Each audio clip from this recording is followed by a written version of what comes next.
Hello बच्चों, हमारे YouTube channel Afroz academic centre में आपका स्वागत है। आज जिस प्रश्न को हम पढ़ने वाले हैं उसका नाम है भारत के प्रधानमंत्री की शक्तियों एवं स्थिति का उल्लेख कीजिए। अथवा यह प्रश्न इस तरह से भी पूछा जा सकता है कि भारत के प्रधानमंत्री के कार्यों एवं शक्तियों का वर्णन करें। अंग्रेजी में यह प्रश्न बनता है, discuss the power and functions of the prime minister of India. यहाँ पर पोजीशंस एंड फंक्शंस भी पूछा जा सकता है। तो आइए शुरू करते हैं।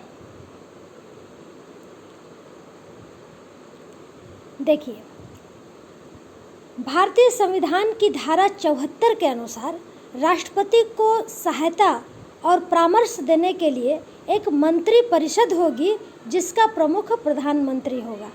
हमारे भारतीय संविधान के धारा 74 में इस बात का उल्लेख है कि राष्ट्रपति को सहायता प्रदान करने के लिए प्रधानमंत्री आवश्यक है। अब देखेंगे भारतीय संविधान की धारा यहाँ पे 74 में हमने देखा। अब देखिए धारा 75(1), ये याद रखेंगे। भारतीय संविधान की धारा 75(1) के अनुसार प्रधानमंत्री की नियुक्ति राष्ट्रपति द्वारा किए जाने की व्यवस्था है, परंतु राष्ट्रपति लोकसभा में जिस दल का बहुमत प्राप्त होता है उस दल के नेता को ही प्रधानमंत्री पद के लिए आमंत्रित करता है। यहाँ याद रखेंगे हम कि प्रधानमंत्री की नियुक्ति कौन करता है? राष्ट्रपति। लेकिन राष्ट्रपति किसे प्रधानमंत्री होने के लिए आमंत्रित करता है? जो लोकसभा में बहुमत प्राप्त करता है। बहुमत मतलब जिस दल का सबसे अधिक मत हो, जिस दल का, चाहे वो बीजेपी का हो, चाहे वो कांग्रेस का हो, जिस दल का, कोई भी दल का, जो लोकसभा के अंदर जिस दल का बहुमत हो, अर्थात जिसको बहुत अधिक मत मिला हो, सबसे अधिक मत मिला हो, बहुत अधिक मतलब सबसे अधिक मत मिला हो, उसके नेता को राष्ट्रपति क्या करता है? लोकसभा में उसे प्रधानमंत्री पद के लिए उसे आमंत्रित किया जाता है। तो कुल मिलाकर हमने क्या देखा कि भारत में प्रधानमंत्री की नियुक्ति कौन करता है? नियुक्ति करता है राष्ट्रपति। ठीक है। किसे वो आमंत्रित करता है? जो लोकसभा में बहुमत प्राप्त किया हुआ हो उसके नेता को, उसके मुखिया को। ठीक है ना। अब हम चलेंगे, यहाँ देखें जो हमारा प्रश्न है। अब हमें प्रश्न को देखना है कि प्रधानमंत्री की शक्तियाँ एवं कार्य का वर्णन किया जाना चाहिए। मतलब भारत में जो प्रधानमंत्री है उनके शक्तियाँ क्या है और कार्य क्या है। ठीक है। चलिए, पहला कार्य यहाँ देखेंगे, बहुमत दल का नेता। अभी ऊपर पढ़ा है कि बहुमत दल का जो नेता होता है वही प्रधानमंत्री बनता है। तो बहुमत दल का नेता होने के बाद उन्हें करना क्या पड़ता है? प्रधानमंत्री नीतियों, महत्वपूर्ण नीतियों की सदन में घोषणा करता है। प्रधानमंत्री क्या करता है? जो सरकार की नीतियां हैं, ठीक है, जो महत्वपूर्ण नीतियां हैं उसकी सदन में घोषणा करता है। सदन में मतलब लोकसभा या राज्यसभा। ठीक है ना। सदन मतलब लोकसभा, राज्यसभा। तो लोकसभा, राज्यसभा में जो सरकार की नीतियां हैं उसे प्रधानमंत्री जो है उसकी घोषणा करता है। किसी भी तरह का वो नीति जो बनाने जा रहा है देश के लिए, देश के फायदे के लिए, जो सारी नीतियां होती हैं उसकी प्रथम घोषणा जो है वह कौन करता है? वो प्रधानमंत्री करता है। ठीक है ना, सदन में। ये एक उनका कार्य हो गया। उसके बाद हम देखेंगे बजट तथा अन्य सरकारी विधेयक उसी के निर्देशानुसार तैयार किए जाते हैं और सदन में प्रस्तुत किए जाते हैं। याद रखेंगे, बजट और सरकारी विधेयक। विधेयक मतलब कानून। ठीक है ना। सरकारी कानून और बजट ये दोनों ही किसके निर्देशानुसार, मतलब डायरेक्शन, मतलब कौन डायरेक्ट करता है, कौन डायरेक्शन देता है? प्रधानमंत्री, है ना। प्रधानमंत्री के डायरेक्शन से तैयार किए जाते हैं और सदन में प्रस्तुत किए जाते हैं। उसके बाद हम देखेंगे सी नंबर पर, लोकसभा के कार्य संचालन में अध्यक्ष की सहायता करना। आप लोगों ने लाइव टीवी पर देखा होगा, लोकसभा का कभी कभी लाइव टीवी आता है और राज्यसभा का, वहाँ आपने देखा होगा कि लोकसभा के जो मुख्य होते हैं वो अध्यक्ष, ठीक है ना, स्पीकर, उसको अंग्रेजी में बोलते हैं स्पीकर। तो उनकी सहायता के लिए, ठीक है ना, लोकसभा में जो संचालन होता है, लोकसभा में कार्यों का जो संचालन होता है वो अध्यक्ष करता है, लेकिन उसको सहायता प्रदान कौन करते हैं? प्रधानमंत्री की सहायता प्रदान करते हैं। तो कुल मिलाकर हमने देखा कि बहुमत दल का नेता होने पर उन्हें 3 काम करने होते हैं। क्या क्या? नीतियों का निर्धारण जो होता है उसकी घोषणा करना, ठीक है ना, बजट तथा सरकारी कानून उनके अनुसार बनाया जाना और लोकसभा के अध्यक्ष की सहायता करना। ये हमने देख लिया। हमें ABC करके इस पहले पॉइंट को डिस्कस कर देंगे। उसके बाद हम देखेंगे पॉइंट नंबर 2, मंत्री परिषद के सदस्यों की नियुक्ति प्रधानमंत्री के परामर्श से। याद रखेंगे, ये बहुत बड़ी बात है कि मंत्री परिषद में जो सदस्य, काउंसिल ऑफ मिनिस्टर्स, मंत्री परिषद क्या है? जहाँ पर सारे मंत्री, आप लोग जानते होंगे कि हेल्थ मिनिस्टर है ना, या आपका गेम मिनिस्टर, खेल मंत्री, या आपके स्वास्थ्य मंत्री, या आपके सड़क मंत्री, सड़क परिवहन मंत्री, है ना। तो ये समस्त जो विभाग है, ये समस्त जो मंत्री है, वो सब मिलकर मंत्री परिषद का गठन करते हैं, ठीक है। मंत्री परिषद बने जहाँ बहुत सारे मंत्री हों, और उस मंत्री परिषद के जो सदस्य होते हैं उनकी नियुक्ति, ठीक है, करता कौन है? करता है राष्ट्रपति, लेकिन किसके परामर्श से करता है? प्रधानमंत्री के परामर्श से करता है। इसलिए यहाँ लिखा गया पॉइंट में कि मंत्री परिषद के जो सदस्य हैं उसकी नियुक्ति प्रधानमंत्री के परामर्श से ही होती है। उसके बाद हम देखेंगे प्रधानमंत्री निर्णय करता है कि मंत्री परिषद में कितने मंत्री होंगे। कौन निर्णय करता है कि मंत्री परिषद में कितने मंत्री होंगे? ठीक है ना, वो निर्णय करता है हमारा प्रधानमंत्री। वह मंत्रियों की सूची तैयार करके राष्ट्रपति को देता है और राष्ट्रपति उसे स्वीकार कर लेता है। मतलब प्रधानमंत्री ही यह तय करेगा कि मंत्री परिषद में कितने मंत्री होंगे, और वे मंत्रियों की जो सूची है, जो लिस्ट है, वह लिस्ट तैयार करके किसको सौंप देगा? राष्ट्रपति को, और राष्ट्रपति उसे स्वीकार कर लेगा। तो कुल मिलाकर ये जो कार्य है वह कौन करता है? प्रधानमंत्री। उसके बाद हम देखेंगे पॉइंट नंबर 3 में, बहुत ही इम्पोर्टेंट है, ये अच्छा से समझ लीजिए आप लोग। पॉइंट नंबर 3, मंत्रियों के बीच विभागों का बंटवारा। ठीक है, ये विभागों को बांटता है। विभाग मतलब समझ लीजिए आप लोग, अभी अभी मैंने बोला कि खेल मंत्रालय अलग है, स्वास्थ्य मंत्रालय अलग है, ठीक है ना, शिक्षा मंत्रालय अलग है, परिवहन मंत्रालय अलग है। ये समस्त नाम आपने सुना होगा, और सबका मिनिस्टर होता है उसके देखरेख के लिए, ठीक है।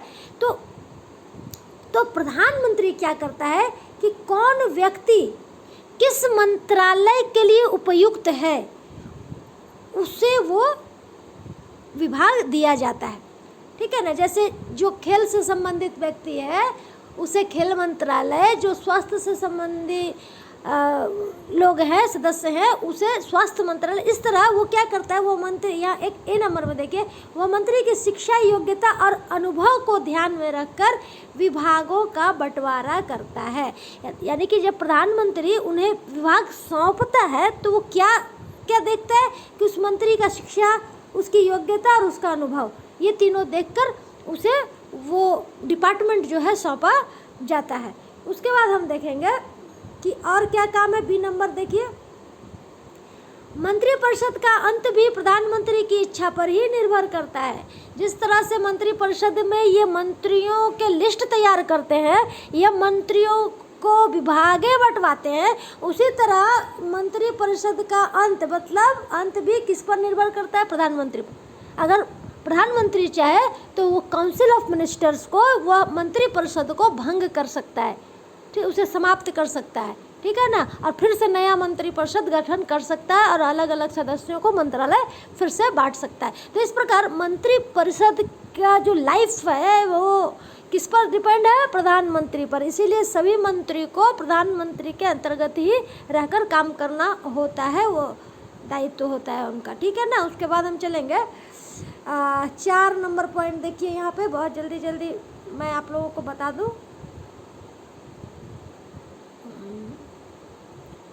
पॉइंट नंबर 4 देखिए, ठीक है ना, मंत्रिपरिषद के मंत्रियों को एकता के सूत्र में बांधना। ठीक है। मंत्री परिषद में जितने भी मंत्री होंगे उसे एकता के सूत्र में बांधने का मतलब क्या हुआ कि किसी के बीच लड़ाई झगड़े या मतभेद की विचार ना हो, झगड़े ना हो। आप तो जानते ही हैं कि जहाँ भी 10 लोग रहेंगे वहाँ झगड़े और मतभेद होते हैं, संघर्ष होते हैं, तो उसे एक सूत्र में बांधते रहने का काम भी प्रधानमंत्री का है। ये नंबर पॉइंट देखिए, यदि किसी विषय पर मंत्रियों के बीच मतभेद उत्पन्न हो जाता है तो प्रधानमंत्री उनके मतभेद को दूर करता है। मतलब समझ रहे हैं आप लोग। अब जैसे जैसे आप लोग क्लासेस में भी आप बच्चों में मतभेद जब हो जाता है तो मॉनिटर का काम है उसे देखना, उसे ठीक करना। वहाँ नहीं संभलता है तो क्लास टीचर देखते हैं, वहाँ नहीं संभलता है तो फिर हेड टीचर, टीचर इंचार्ज, ये लोग देखते थे। इस तरह से मंत्री परिषद में भी जब मंत्री आपस में लड़ जाते हैं, किसी भी मुद्दे को लेकर मतभेद करने लगते हैं या संघर्ष की भावना होती है, तो उस समय प्रधानमंत्री उनके मतभेद को दूर करता है। उसके बाद हम देखेंगे इसी में पॉइंट नंबर बी लिखेंगे, प्रधानमंत्री शासन के समस्त विभागों में समन्वय स्थापित करता है जिससे कि समस्त शासन का इकाई एक रूप में कार्य कर सके। समन्वय कहने का अर्थ ये हुआ कि एक दूसरे के साथ तालमेल बैठाना, मतलब एक मंत्रालय का दूसरे मंत्रालय के साथ तालमेल बैठा रहे ताकि जो है काम सही से सुचारू रूप से देश का काम चल सके। यह देखने का काम भी प्रधानमंत्री का होता है। उसके बाद हम नेक्स्ट देखेंगे बच्चों पॉइंट नंबर 5, मंत्रिपरिषद की बैठकों की अध्यक्षता करना। जितने भी मंत्रिपरिषद में जो बैठक होते हैं, मीटिंग्स होते हैं, उसका अध्यक्ष कौन बनता है? प्रधानमंत्री बनता है। और उसके बाद में यहाँ देखेंगे नंबर ए पॉइंट, प्रधानमंत्री मंत्रिमंडल की समस्त कार्यवाही का संचालन करता है। मंत्रिमंडल में जितने भी कार्य होते हैं उसका संचालन किसकी अध्यक्षता में होता है? प्रधानमंत्री की अध्यक्षता में होता है। उसके बाद देखेंगे बी, बैठक में कोई भी निर्णय सर्वसम्मति से लिए जाते हैं, मतभेद की स्थिति में निर्णय बहुमत से लिया जाता है। अच्छा, जब ये बैठक होती है तो कैसे निर्णय होता है? सर्वसम्मति, यानी सब कोई अगर एक मत हो जाए, सब एक विषय पर, जैसे कोई कानून लाना है ना, या कोई विषय है उस पर सारे मंत्री अगर एक मत हो जाते हैं तब तो ठीक है, निर्णय हो जाता है। लेकिन कभी कभी अगर मतभेद की स्थिति हो जाती है तो ऐसे में निर्णय कैसे होता है? बहुमत से, यानी कि कितने ज़्यादा से ज़्यादा सदस्य उसके पक्ष में बात कर रहे हैं उस हिसाब से निर्णय लिया जाता है। उसके बाद पॉइंट नंबर 6 में देखेंगे हम लोग, मंत्री का भविष्य प्रधानमंत्री की इच्छा पर। अब देखिए, मंत्री परिषद का भविष्य तो प्रधानमंत्री की इच्छा पर था ही, और मंत्री का भविष्य भी प्रधानमंत्री की इच्छा पर निर्भर करता है, याद रखेंगे। कोई भी मंत्री प्रधानमंत्री की इच्छा पर ही मंत्री पद पर रह सकता है। ये बहुत बड़ा जो है पावर है जो प्रधानमंत्री को दिया गया है कि कोई भी मंत्री कब तक रह सकता है मंत्री परिषद में? जब तक प्रधानमंत्री चाहता है।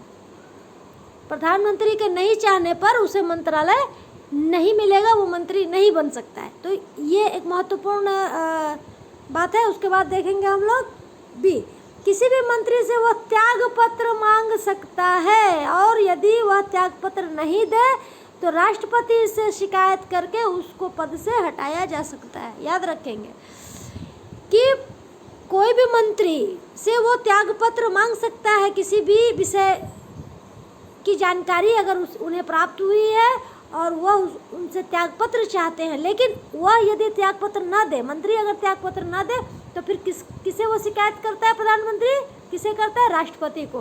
राष्ट्रपति को शिकायत करके उसको पद से हटवाता है। उसके बाद नेक्स्ट देखेंगे, राष्ट्रपति को भी परामर्श देने का काम प्रधानमंत्री का है। परामर्श मतलब क्या हो गया? या सलाह या एडवाइस। पहला क्या एडवाइस है? प्रधानमंत्री के परामर्श के बिना राष्ट्रपति कोई भी नियुक्ति नहीं कर सकता।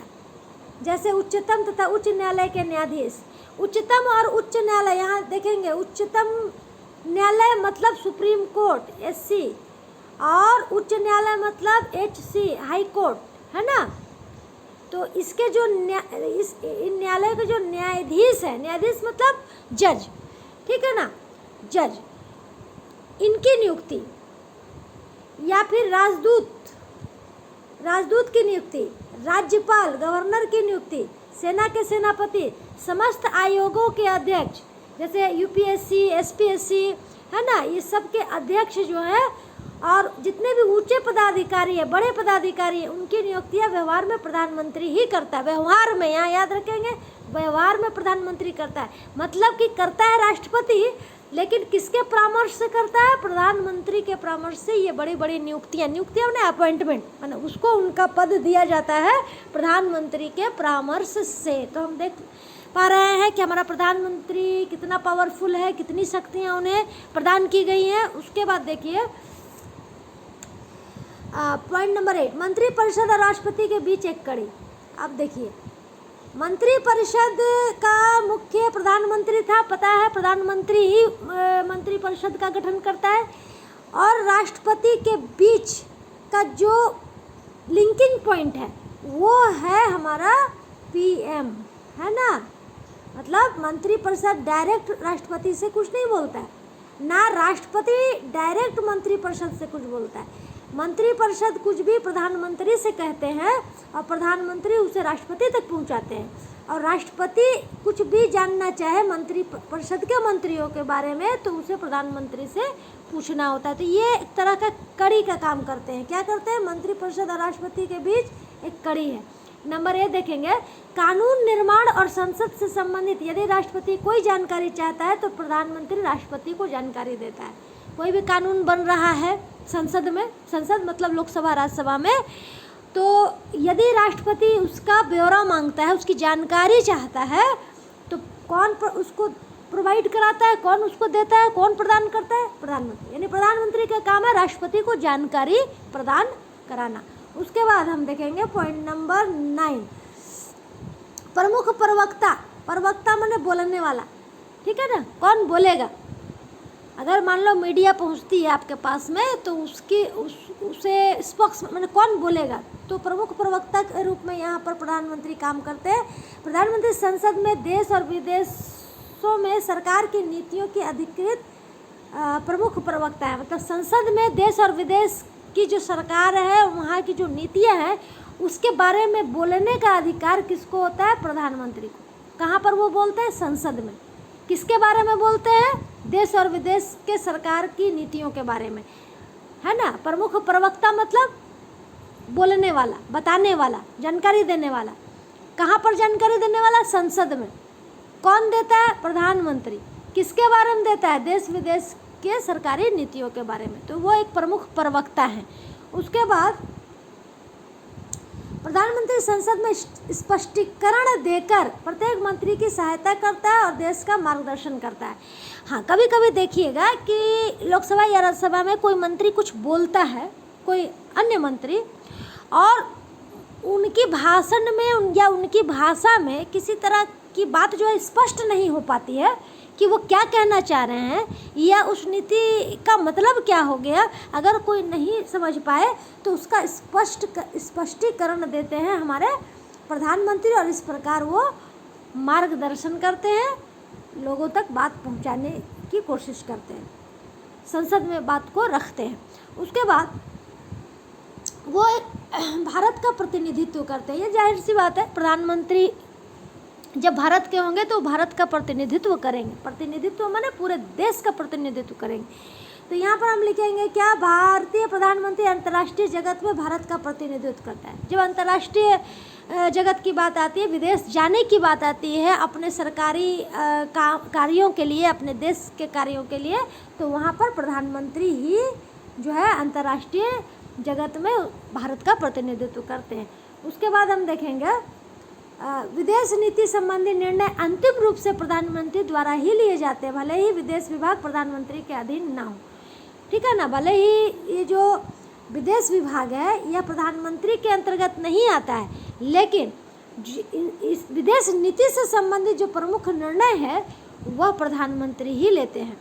उसके बाद देखेंगे पॉइंट नंबर 6, महत्वपूर्ण अंतर्राष्ट्रीय सम्मेलनों में भारतीय प्रतिनिधि के रूप में प्रधानमंत्री ही भाग लेते हैं। इसके अलावा अंतर्राष्ट्रीय समस्या हो एवं विवादों को सुलझाना हो तो विदेश से संधि और समझौता करने में भी प्रधानमंत्री भाग लेता है। अब आप समझ लीजिए, अंतर्राष्ट्रीय मतलब हो गया विदेश, बाहर देश, America, China, Japan, Russia, France, ये सब। अब भारत का प्रतिनिधि कौन बनता है वहाँ पर? प्रधानमंत्री, ठीक है। और कोई भी अंतर्राष्ट्रीय समस्या, ऐसा समस्या हो जो हमारे देश और दूसरे देश के बीच चल रहा हो, तो उसको अंतर्राष्ट्रीय समस्या बोलते हैं। और उस तरह का अगर विवाद हो, ठीक है, तो उसको सुलझाने के लिए या तो विदेशियों के साथ संधि करनी पड़ती है, या समझौता, या युद्ध।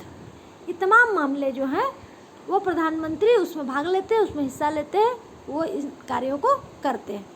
उसके बाद हम आ जाते हैं, जो हमारा प्रश्न था, उनकी स्थिति क्या स्थिति है। हमने 10 कार्य पढ़ लिए, उनकी 10 शक्तियाँ पढ़ ली। अब हम जानेंगे कि भारत में प्रधानमंत्री की पोजीशन क्या है, उनकी स्थिति क्या है।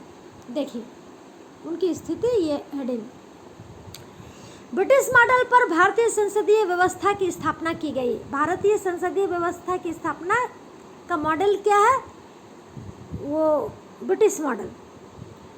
प्रधानमंत्री की अपनी मंत्रिपरिषद चुनने का अधिकार प्रदान किया गया। प्रधानमंत्री अपना मंत्रिपरिषद खुद चुन सकता है, पहले ही हमने बताया था फर्स्ट पॉइंट में। प्रधानमंत्री और मंत्रिपरिषद संसद के प्रति उत्तरदायी है। उपर्युक्त व्यवस्था में मंत्रिपरिषद महत्वपूर्ण है, लेकिन उनमें भी महत्वपूर्ण है प्रधानमंत्री, ठीक है ना।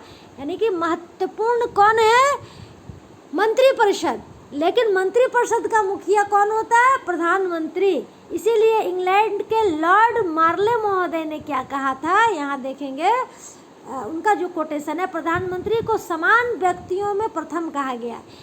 कहा जाता है कि मंत्रिपरिषद में जितने मंत्री होते हैं सब समान हैं, ठीक है, लेकिन उन समान लोगों में भी प्रमुख कौन है, हमारा प्रधानमंत्री, ठीक है। अब जैसे क्लास में सारे बच्चे इक्वल हैं, बराबर हैं, समान अधिकार उनको प्राप्त है, लेकिन जो मॉनिटर होता है क्लास का, वह समान व्यक्तियों में प्रथम होता है। मतलब समान लोगों में भी वो प्रथम होता है। टीचर्स पहले उससे कांटेक्ट करते हैं, सारे क्लास से नहीं, क्योंकि वो क्लास का प्रतिनिधित्व करता है। तो हमारे देश का प्रतिनिधित्व प्रधानमंत्री करते हैं, है ना। तो प्रधानमंत्री को समान व्यक्तियों में प्रथम, वन अमंग, या एक इंग्लिश में भी इसका कोटेशन है, वन अमंग इक्वल्स, ठीक है ना। तो ये उनकी स्थिति है हमारे देश में, इस तरह की स्थिति उन्हें दी गई है। और उसके बाद और हम देख लेंगे, भारत के प्रधानमंत्री के विषय में आरोप लगाया जाता है कि प्रधानमंत्री तानाशाह होता जा रहा है। आप लोग ये अच्छी तरह से जान रहे हैं कि ये आरोप लगाया जाता है, प्रधानमंत्री चाहे कोई भी हो, उस पद के लिए यह आरोप लगता है। विपक्ष एवं संसद की शक्तियों को शक्तियाँ प्रभावहीन होती जा रही है। क्या आरोप लगता है कि जैसे जैसे प्रधानमंत्री तानाशाह होता जाता है, मतलब तानाशाह मतलब अपनी मर्जी का करना, अपनी बातें रखवाना, अपनी बातें मनवाना, तो वो तानाशाह बनता जाता है। वैसे वैसे जो विपक्ष है, मतलब एक जो है सत्ता पक्ष होता है, एक विपक्ष होता है। सत्ता पक्ष का काम है कानून और देश को चलाना, और विपक्ष का काम है कि सरकारी जो नीतियां हैं या जो कमियां हैं, जहाँ पे सही से नहीं चलाया जा पा रहा है या कुछ असुविधाएं क्रिएट हो रही है, तो उसको वो उजागर करते हैं और सरकार पर दबाव बनाते हैं कि वो ये करे। तो संसद की शक्तियां भी प्रभावहीन होती दिखाई पड़ रही हैं। ऐसा आरोप लगता है कि प्रधानमंत्री तानाशाह जब बन जाता है, अपनी मर्जी का करने लगता है, तो विपक्ष प्रभावहीन हो जाता है, विपक्ष कुछ बोल ही नहीं पाता है, और संसद भी प्रभावहीन हो जाता है, ऐसा कहा जा रहा है, ठीक है। अब देखें, यह आरोप शायद इसलिए लगाया जाता है क्योंकि भारत में स्वतंत्रता के बाद प्रधानमंत्री मुख्य प्रशासक, मुख्य नीति निर्माता, मुख्य राष्ट्र निर्माता के रूप में प्रस्तुत हुआ है, और जनता प्रधानमंत्री को राष्ट्र का नेता मानती है। इस कारण प्रधानमंत्री की शक्तियां बढ़ती जा रही हैं। ऐसा क्यों आरोप लगा, क्यों वो तानाशाह बनता गया? ये कहा जा रहा है कि भारत की स्वतंत्रता के बाद जब प्रधानमंत्री बने तो मुख्य प्रशासक वही थे, देश वही चलाते थे, मुख्य नीति का निर्माण भी वही करते थे, और राष्ट्र का निर्माण में भी उनका ही हाथ रहा है। तो इसीलिए राष्ट्र का नेता मानता है जनता उनको, इसलिए उनकी शक्तियाँ बढ़ती जा रही हैं, तो वो तानाशाह बनते गए, ऐसा आरोप लगा। लेकिन अब देखेंगे हम, विद्वानों का मत है भारत में प्रधानमंत्री अनेक नियंत्रण में कार्य करता है, अतः यह कहना उचित नहीं है कि प्रधानमंत्री व्यवस्था स्थापित होती जा रही है। अब कुछ विद्वान का मानना है कि जो ऊपर आरोप लगे हैं कि प्रधानमंत्री तानाशाह हो गया, वो अपनी मर्जी का करता है, विपक्ष की शक्तियाँ कम हो गई हैं, संसद प्रभावहीन हो गई है, तो ऐसा कहना उचित नहीं है, क्योंकि यहाँ कह रहे हैं कुछ विद्वान कि भारत का प्रधानमंत्री अनेक नियंत्रण में कार्य करता है, अतः यह कहना उचित नहीं कि प्रधानमंत्री व्यवस्था स्थापित होती। प्रधानमंत्री के ऊपर लिखित संविधान, संघ व्यवस्था, संसदीय नियंत्रण, दलीय नियंत्रण एवं जनमत का नियंत्रण हमेशा बना रहता है, जिससे निरंकुश नहीं हो पाता। अब ये देखिए, ऐसा होता है क्या? प्रधानमंत्री के ऊपर भी तो अंकुश है। क्या अंकुश है? उसे लिखित संविधान को मान के चलना होगा, संसद उस पर नियंत्रण करेगी, दल का नियंत्रण रहेगा उस पर, और जनता का मत मतलब जनमत के नियंत्रण में भी उसे रहना होगा। ठीक है ना? ये देख रहे हैं ना, क्या क्या नियंत्रण उन पर रहता है? संविधान का नियंत्रण रहता है। संविधान के खिलाफ तो कोई प्रधानमंत्री नहीं जा सकता है। संघ का व्यवस्था कहने का अर्थ है, भारत एक संघात्मक देश है जहाँ शक्तियों का बंटवारा होता है। शक्तियों का बंटवारा मतलब हो गया केंद्र सरकार और राज्य सरकार के बीच शक्ति का बंटवारा। तो केंद्र सरकार अगर कोई फैसला लेती है तो राज्य सरकार इसका विरोध करती है, राज्य सरकार इसके कभी कभी इसके पक्ष में नहीं होती है, जब तो वो उसके कंट्रोल में भी आना पड़ता है, संसदीय नियंत्रण में रहना पड़ता है, दल के नियंत्रण में रहना पड़ता है। और यहाँ तक कि सबसे महत्वपूर्ण जनमत मतलब जनता का मत, तो जनता के मत का नियंत्रण भी हमेशा बना रहता है, जिससे वह निरंकुश नहीं हो पाता। अगर प्रधानमंत्री चाहे भी कि वह निरंकुश हो जाएगा, वो अपनी मर्जी से शासन चलाएगा, तो ये संभव नहीं है। हर प्रधानमंत्री को संविधान फॉलो करना होगा, और जो प्रधानमंत्री संविधान को फॉलो नहीं करता है उसे जनता कभी माफ़ नहीं करती है, और जनमत तैयार करके उसे अपदस्थ भी कर सकती है, उसे हरा भी सकती है, उसे बैठा भी सकती है। तो निरंकुश होने का सवाल नहीं है। फिर भी आइवर जेनिंग्स देखेंगे, फिर भी आइवर जेनिंग्स के अनुसार यहाँ एक मिनट थोड़ा सा ऊपर कर लेते हैं, यहाँ देखेंगे। आइवर जेनिंग्स महोदय के अनुसार प्रधानमंत्री के पद की स्थिति अवश्य वैसी होगी जो उस पद को ग्रहण करने वाला व्यक्ति बनाना चाहेगा और अन्य मंत्री उसे बनने देंगे। आइवर जेनिंग्स बहुत अच्छी बात कही यहाँ पर कि प्रधानमंत्री के पद की स्थिति अवश्य वैसी होगी जैसे उस पद को ग्रहण करने वाला व्यक्ति बनाना चाहेगा और अन्य मंत्री उसे बनने देंगे। अगर एक प्रधानमंत्री निरंकुश बनता है तो मंत्री परिषद जो है और संसद जो है ये विरोध कर सकते हैं, उस पर अंकुश लगा सकते हैं।